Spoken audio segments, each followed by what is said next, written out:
Hello everyone, my name is Christian. Welcome back to Tekpon. Today our guest is Cenk, the CEO of Tukel Accounting and a friend of the SaaS community. Hello. Hi, Christian. It's great to be here with you again. Again and again, today we're going to talk about the 5 real tips to get VC funding. But at first, for anybody that doesn't know you, please tell us who are you and why should people listen to you? Well, couple of reasons. Because we're going to talk about good things on real life examples of getting funding from VCs. These tips really do work well with all our clients. We have experienced those. And the other thing is our line of work is with SaaS companies, SaaS businesses operating in the US. 80% of our client base is SaaS companies. Okay, So I attend all the conferences, meetings, support SaaS founders left, right, center. So we're into it. We're here for you. that's great. Okay, let's dive into the 5 tips. Let's mention it briefly and then we can take it step by step. Sure. Uh, First of all, let me elaborate. There are many types of fundings available. Yes. Depending on your needs, you might go for different types of funding. But today our focus is VCs, and getting funding from VCs is really a sales process. It's a B2B sales process. If we keep this in mind, the rest will be really clear. So if assume that you're doing B2B sales, right? Yes. So tip one is like reaching to the right person or persons in the VC. It's similar to B2B sales process. You want to find the right person. Yeah, the decision maker. Decision maker, Yeah. exactly. So to do that, you need to understand how the VCs operate. So the VC is kind of an intermediary company.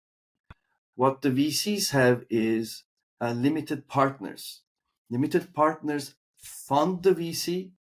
VCs take that funding money, get their management commission, usually 2%, Yeah. and then invest that money into startups.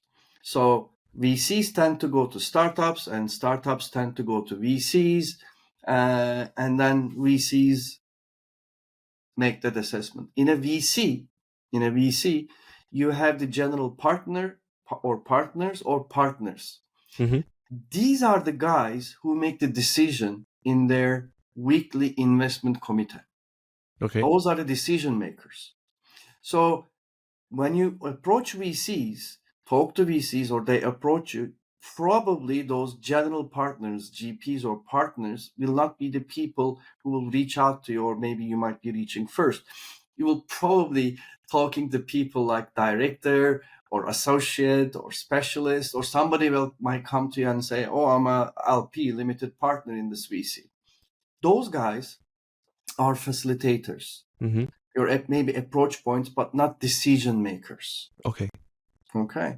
So the general partner and the partner are the guys who sit at the weekly investment committee and give the decisions. Those are the guys you have to talk to at least once, because those are the guys you have to convince. The rest of the guys, the analysts, specialists, associates, are are analysts Yeah. looking at your pitch deck numbers and making recommendations and as such. But decision is made over there. That will Right. be my tip number one. Okay. So analyze exactly who makes the decision and understand how it works, the organization. That's really important. Exactly. Okay. Exactly. So if I move to the real life tip, and this is really real life.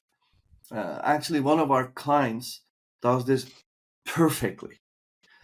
It is to use a CRM system. As I mentioned, keep top of mind. Getting funding, finding investors is like a B2B sales process. In a B2B sales process, you would have a CRM system. You might be using HubSpot, Yeah. Pipedrive, Zoho, whatever you're using, doesn't matter. Yes. Creating the proper pipeline in your CRM system and then getting all those leads and prospects in there. Who are those? Those are the VCs, right? Those are the VCs.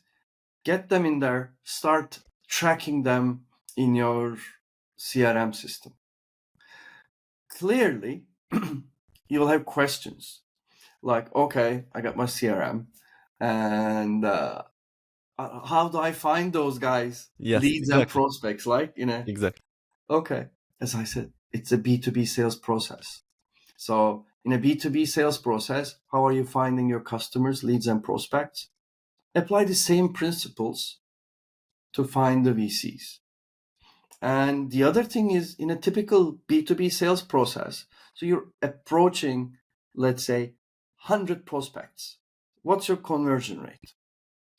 Is it 5-10%. 10%? 5 to Yeah. 10%, right? 5 to... Imagine the same in VCs. And if you find, and we'll talk about how to find those VCs later at the end. It's not a tip per se, but I'll elaborate how to find them at the end. So if you're reaching 100 VCs, only 5 to 10% of them will reply. And when I say reply, it doesn't mean it's a positive reply. Right. They will just reply. Yes. Right? They might say, we are not interested at this stage, or too small for us. We are not investing in your industry. You will have Yes. loads of reasons. And of that 10% of that 10%, which is one or two investors, will say, let's talk. Okay. Then you gotta, you converted your lead to prospect, or you're using the different definitions, prospect to lead. Mm-hmm. And then the discussion starts. Yes. What does this mean? In your pipeline, you want to have 200 VCs at least to approach. And 10% of them will reply back to you, which is 20. And you'll probably get connection or positive answers from 2 to 4 of them. And then you'll try to convert those 2 to 4 VCs to real investors. And imagine not using a CRM system while doing that. Right? Yeah. You will forget whom you contacted, what you sent, what you said, whether they replied or not, right? That will be a challenge. And in doing so, the other important part is, in your CRM system, really do create a nice pipeline. Actually, Christian, I'll send you this explanation like a blog post, and Yeah. if you I want can to, put you it in can the share description. with your Of course. audience. Yes. And we also even I'll send you an example of a pipeline that you Mm-hmm. want to use in your CRM system to get the to track your investors. Right. And I know many people mention warm intros. How do you get the warm intros into the VCs? So you can contact them like in a B2B sales process with outreach, marketing, different channels. But how can you get those warm intros everybody's hunting for? Okay. Imagine this B2B sales process. I'll refer to the same. How do you get warm intros in a B2B sales process? Networking, partners, customers that are recommending you. Exactly the same. Yeah. Like you go to events, right? Conferences, Mhm. customers, networking. It's networking. You wrote the book about it, King of Networking, right? Right. So it's all about that in warm references.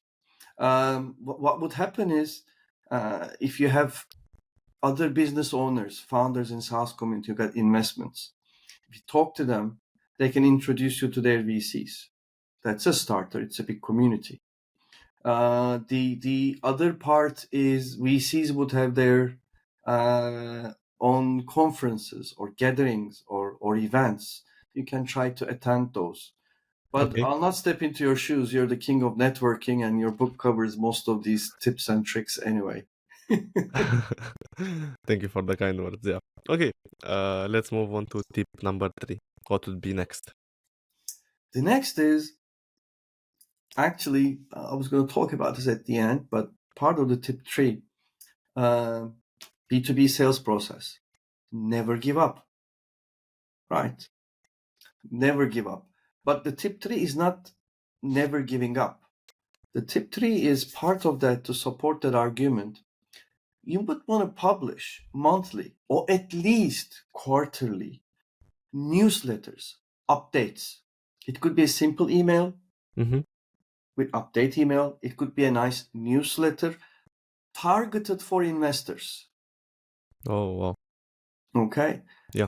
Now remember, you got your CRM system.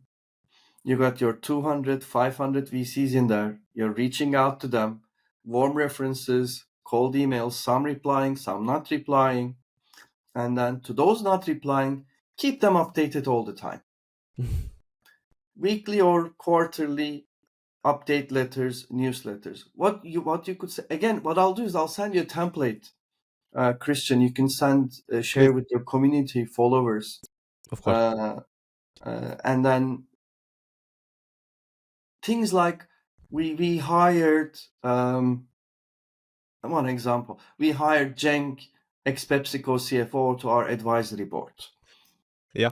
Okay, we added Colgate as our customer, and our development team added 3 new most wanted features in quarter 1. But also highlight on the downsides. Okay, we Okay. lost 2 customers this month due to improvements required in the customer support, and we addressed that and committed to not to lose a customer again. That was a good learning. Yeah. We had challenges in finding, let's say, B2B growth manager. We are exploring our options, but our target is to fill that position in 3 months. So be realistic in your newsletters and or updates. What will happen is at some point it will attract somebody's attention, Of course. right? That's Yes. how when you go fishing, you put all the baits, but you never catch all the fish in the sea, right? Right. A good Somebody example. will come to the hook. Will somebody jump on it? It has to be the right time, the right place Yes. for that VC to get interested in you. Yeah. And you never know. You just present the information and maybe they'll get back to you. Exactly. Yeah, I think it's a good tip. Never thought of it. It's those updates, and in the CRM system, so you will be sending these updates, but there will be those people replying back to you. They would say, we're not ready yet. We plan to start considering new options in 6 months. So in your CRM system, you put a note, an activity for yourself, a to-do for after 6 months. Reach out to this VC.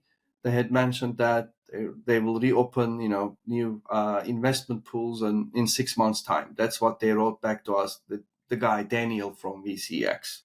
So Yes. you track each and every single VC as if you're tracking your B2B customer. Really important. Really important. It is. It's a challenge.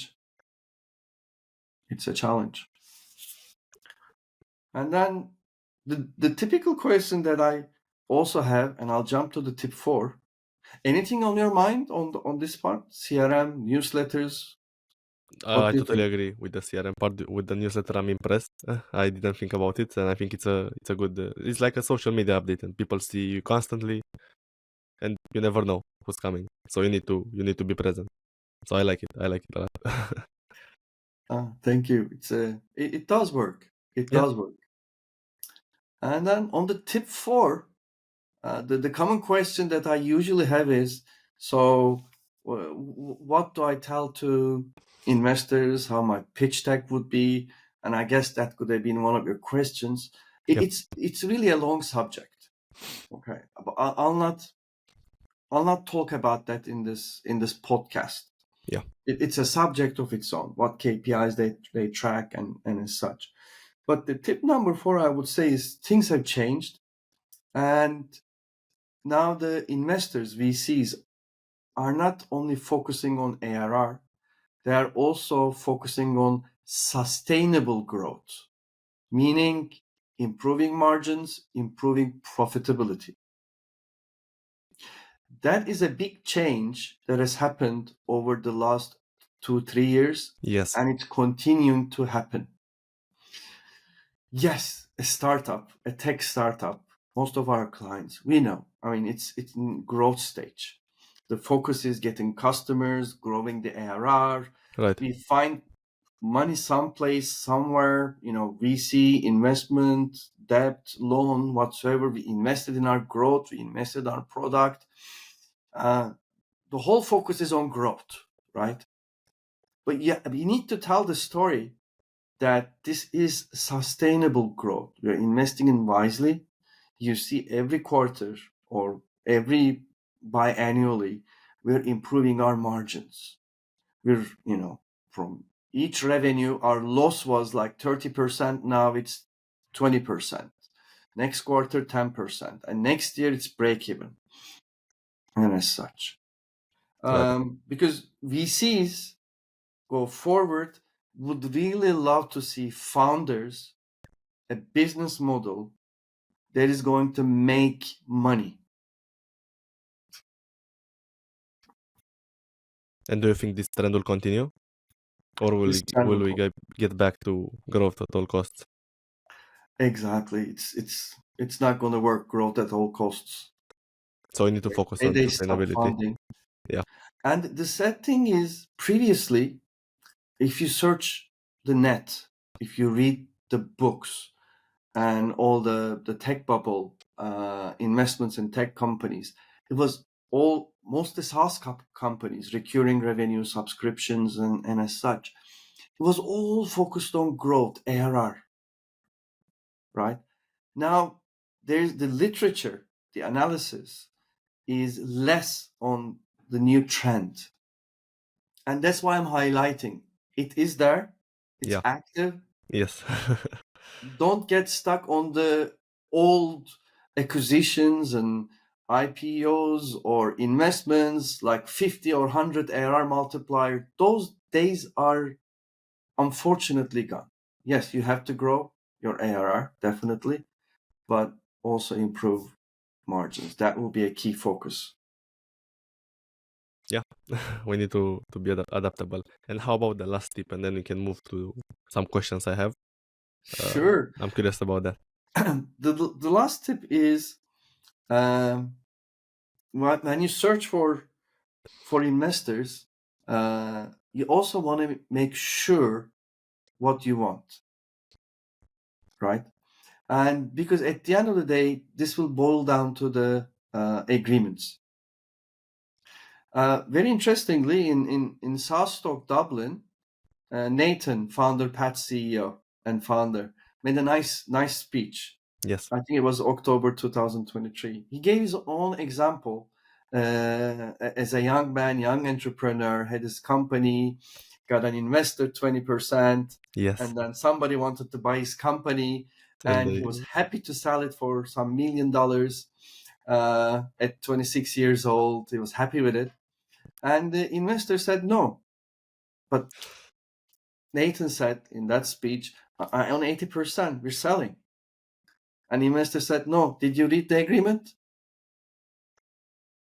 You had to have my consent. If I disapprove the sale, you cannot sell. I'm not okay with this money at this stage. Grow more, we'll sell at a higher price.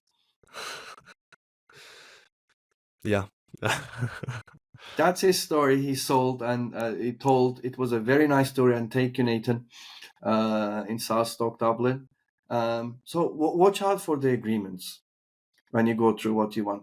Having said that, if you're really, really early stage, you don't have much to offer, and you want to get all the money you can get your hands on, then you'll probably end up with a standard proposition letter from the VC. And they will not even let you change a word or a dot on it. That's the more likely scenario. But read it carefully, know what you're going into, and understand the facts, your rights, and everything, and then decide. Enter that knowingly, so don't have a surprise later on. Is this something you can help founders with? Yes. Or why should they come This to is you? purely legal work, actually. Mm-hmm. If you work with a really competent corporate lawyer on your side, helping you with such agreements, share purchase agreements, investment agreements, Yeah. your corporate lawyer, one of the good ones' role is to actually advise you on such things, to negotiate for you. But most of the time, corporate lawyers end up drafting the agreements, taking the risks and executing the things that the founders want to be included or not included in the agreement. However, most of the founders do not know what they do not know. Right. So they have to be trained, onboarded on what happens. That's where we come into play. We sit into meetings with the founders, corporate lawyers. Okay. It's actually one team, but we act as their kind of virtual CFO, outsourced CFO, Mm-hmm. advising the CEO or boss. And the lawyer is also working for the CEO. So we come to a kind of a consensus. So the CEO, the founder, gives an informed decision, having opinions from both his lawyer and his CFO. And do you think it's important for founders to have an exit plan before? If you want to get an investor, that's the question the investor will ask. What is your exit plan? Like, And that's another thing. We work with the founders, actually. You ask the right question. We talked about VCs today. Okay, those 5 tips. We'll elaborate a bit more on a few other stuff on the VCs. But most of the SaaS founders, especially B2B SaaS founders, forget one important channel: corporate investors. okay. They focus on VCs, but there are corporate investors. Imagine you are doing a SaaS product, and that's the trend now, AI enabled and supported on medical industry. Okay. Let's say digital pathology. Mm-hmm. Okay, then focusing on VCs is good, but there are big corporations like GE, like Siemens, right? They produce these machines doing the pathology, the tests, and everything. And at the end, they could be your ultimate buyers, your exit plan. Right. Get them in early. So to build a relationship first. Exactly. And they would want to invest in you. They do. Some of them, they invest through VCs. They are the limited partners, LPs of VCs. Mm-hmm. Some of the companies like GE or Siemens, and I'm giving these 2 examples because the example we started was in medical sector, digital pathology SaaS product, right? Yes. There are, depending on what you do, there are different types of companies and industries. And some of these companies have their own investment funds. GE has its investment fund. Siemens has its investment fund. They invest through those investment funds to startups. Like Salesforce Ventures, let's say, right? Exactly. Salesforce Ventures invest in their vertical and horizontal product lines so they can add new features, do new integrations, and Yeah. expand the market, Yes. and as such. And they do these things for many reasons. They could be doing it to kill you. They could be doing it to get ahead of competition. Right. So many reasons. But that's an exit plan. And what do you say is the biggest challenge that founders face, and the number one thing that they need to improve I when they think the plan to number one raise? thing is what I mentioned. They are not seeing this as a B2B process, B2B sales process. That's the biggest challenge that I see. It's a B2B sales process. And in it, everything is there. Never give up. You reached out the B2B customer, you would keep on chasing them, put in the CRM, never give up, keep chasing. That's the biggest challenge. give up, send cold emails and attend meetings and expect VCs to reach out to them. No, it's going to take time. And you'll probably reach 600, 800 VCs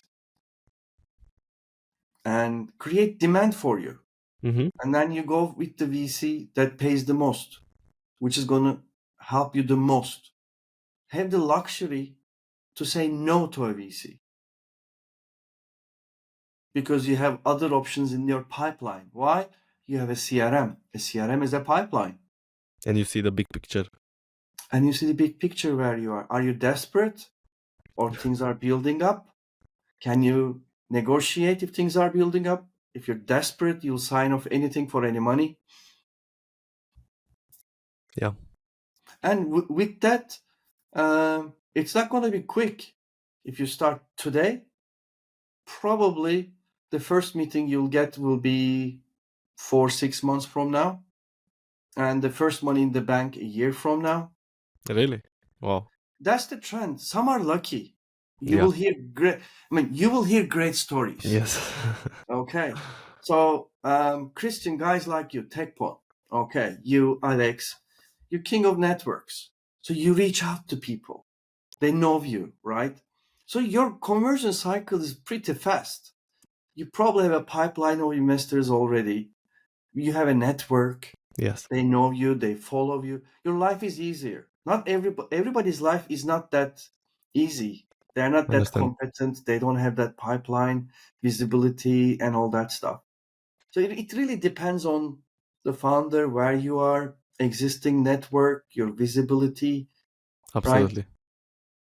So would you say this is the number one thing that they need to improve? To be more active on networking, to be more active on, let's say, making connections, meeting new people. Is this helpful? Yes, it's a job of its own. It's a B2B sales process. And unfortunately, it's the founder's job. Yeah.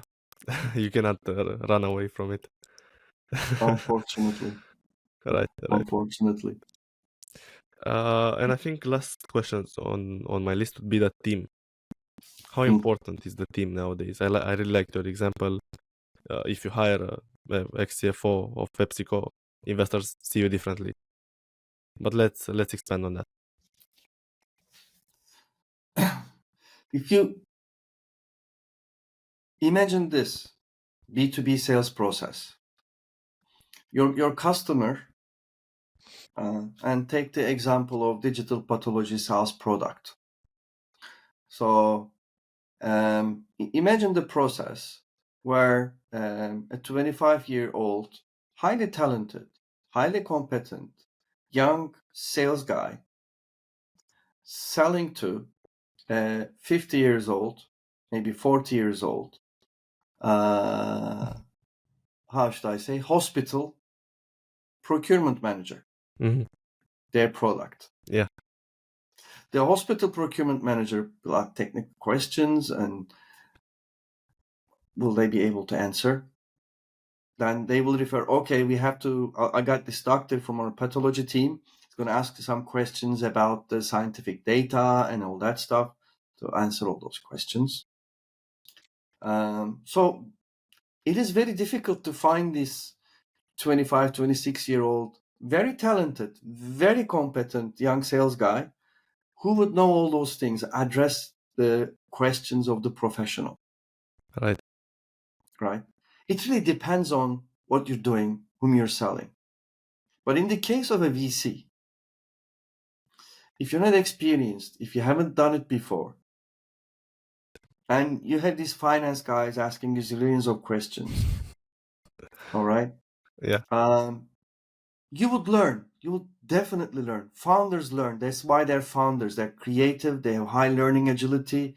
Is it doable? It's very doable. But if you have the proper team around you who would maybe attend those meetings, help you prepare the communication, you would just have some support, make your life, how should I say, easier. Easier. Yeah. Not that you need them, not that it's a must. No. Yeah. I understand. I guess those are my main questions, but if there's anything else that you want to add before we close it. The other common question is, you asked it actually, how do you find the kind of warm references? We talked about it, networking. Yes. But then if you also have to do cold outreach and find the right investors, the right VCs. There are platforms. I mean, Crunchbase is one of them, and but you would need to have a higher subscription to have access to certain things. In those platforms, you would reach nearly all the VCs available, actually. And when you reach them, please filter your search. Do you want to get an investment? Are you a European company? So you want to reach out to VCs who are investing in European companies.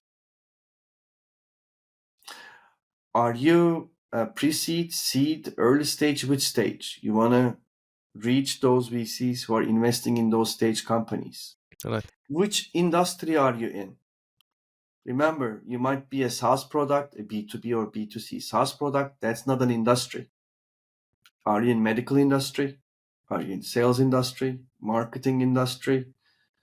Which industry are you in? Try to narrow down your search to VCs who are investing in the industry that you're in. And there are other filters. Because if you reach to the wrong VC, let's say you reach to a US VC who's only investing in the US companies, not in other soil, and you want to get funding for your, let's say, German startup. Yeah. You're not going to get money from that VC. Of course. I mean, right? Yeah. Only if they invest only in the Nordics or only in one vertical. Yeah. Exactly. So being realistic on that, don't be frustrated. So and I said load your 200 VCs in your Sierra. Well, they should be, how should I say, qualified. Yes, targeted, qualified. Yeah. Otherwise, you will have horrible rates and you will be disappointed and you will lose your motive. We don't want that. Don't get dismotivated. Right. Focus your effort on the right guys. Right, absolutely. Okay, if that was it, thank you so much. I loved it. Great tips, and I had some honest questions, and you replied really well. And yeah, I think it's a great value. Thank you so much. Cheers, Christian. And I'll send you the post and the details if you want to share with your followers and the community. Of course, I'll put it in the description. Cheers. Take care, Christian.